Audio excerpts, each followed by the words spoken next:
Ya, setelah sempat mengundang kontroversi, ada buku berjudul Aku Berani Tidak Tidur Sendiri, kini sudah ditarik dari peredaran. Ada banyak alasan juga ya, termasuk kontroversinya di masyarakat. Pihak penerbit pun sejauh ini sudah menyampaikan permohonan maaf, baik secara tertulis maupun lisan.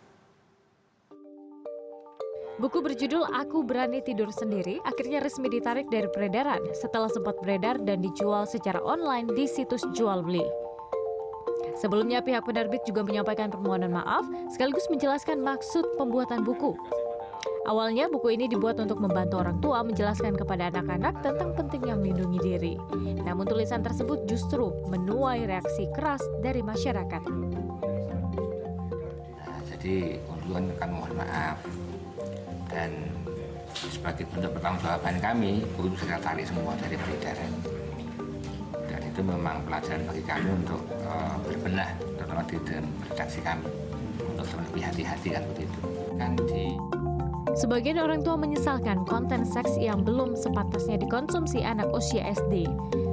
Netizen di sejumlah akun pribadinya pun menyayangkan karena buku ini tidak dikategorikan sebagai buku pendidikan seks yang membutuhkan bimbingan orang tua dalam membacanya. Iki Putri, CNN Indonesia. Ya, jadi memang menurut penerbitnya ini ditujukan untuk memberikan edukasi seks kepada anak di usia dini, begitu ya. Lalu kemudian menjadi permasalahan di publik karena apakah ini tepat atau caranya seperti apa seharusnya. Nah, itulah yang kemudian menjadi perbincangan banyak orang pada saat ini, ya Dan ya. Banyak orang tua juga yang merasa khawatir dengan hadirnya buku ini yang dijual offline maupun online begitu ya. Tapi kalau kita bicara soal temuan buku-buku yang kontennya negatif, salah satunya pornografi, ini bukan yang pertama kali terjadi di Indonesia ya, Prof? Iya, betul sekali. Sebelumnya buku-buku dengan konten tidak layak dibaca oleh anak-anak juga sempat mengundang kontroversi, khususnya di kalangan orang tua dan juga tenaga pengajar. Coba kita lihat. Kontroversi temuan buku berkonten negatif dengan judul Aku Berani Tidur Sendiri kembali mengingatkan kita bahwa temuan ini bukan pertama kalinya terjadi.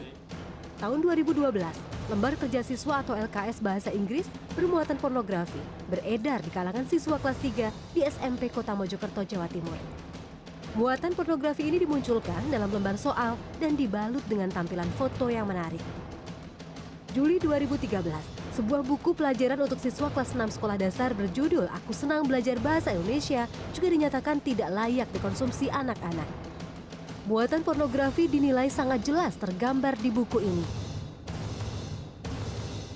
Kemudian akhir tahun 2015, protes keras juga muncul saat buku kerja siswa tematik memuat kata-kata tidak pantas dalam salah satu kalimatnya, beredar di sebuah sekolah dasar di Malang, Jawa Timur. Temuan buku berkonten negatif menunjukkan lemahnya sensor atau pengawasan terhadap konten buku yang beredar, khususnya bagi anak-anak. Selain kekerasan fisik, anak-anak juga harus dilindungi dari kekerasan psikis berupa buku berkonten negatif dan tontonan membahayakan yang bisa merusak masa depan anak. Iki Putri, CNN Indonesia.